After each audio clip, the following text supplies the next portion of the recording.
Welcome to an episode of Keeping It Real Kitchen, Christmas episode. Gonna make this 1 cup peach cobbler.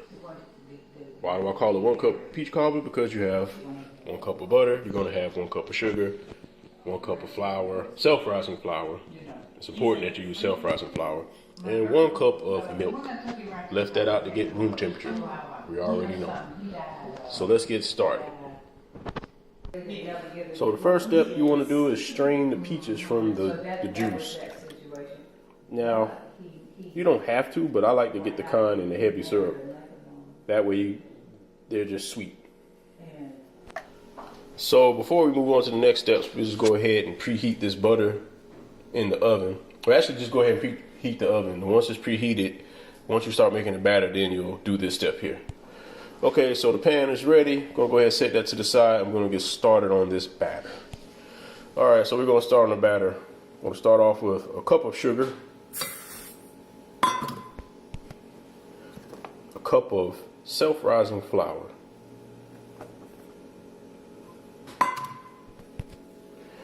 and a cup of milk, and then you stir this up immediately.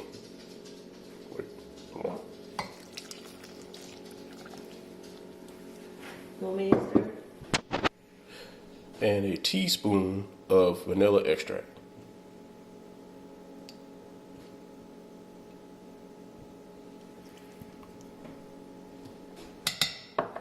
Then stir to the consistency of like pancake batter. But you don't want to over stir it. Just make sure if it has little tiny amounts of lumps, that's fine. They'll cook out. That's good. Thanks. All right, as soon as the butter gets out of there, you want to go ahead and put the crust in.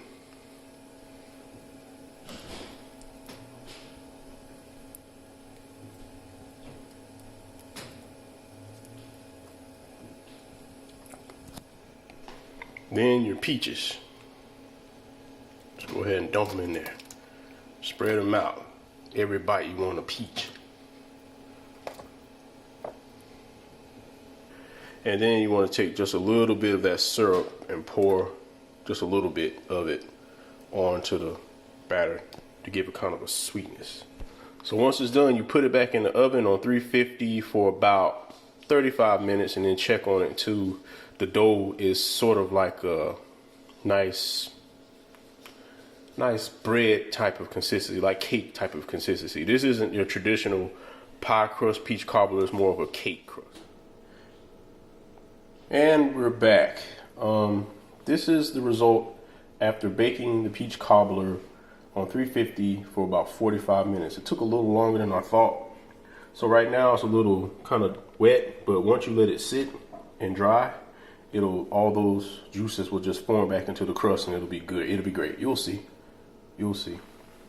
So last but not least, we want to get some cinnamon. This is an optional step, completely up to you, but I like to take some cinnamon and just dust the top of it. And as you see, it has that nice crust.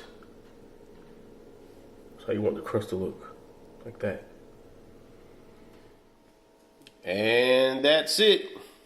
Once again, if you liked this video, please hit the like button. If you didn't, hit the thumbs down and let us know what we can do better. Feel free to leave comments and, feedback. We greatly appreciate that. And don't forget to subscribe. Please click the subscribe button below. And also, we're going to be putting content on DTube and Steam It. And our name on there is @KeepingIRKitchen. Once again, that's @KeepingIRKitchen.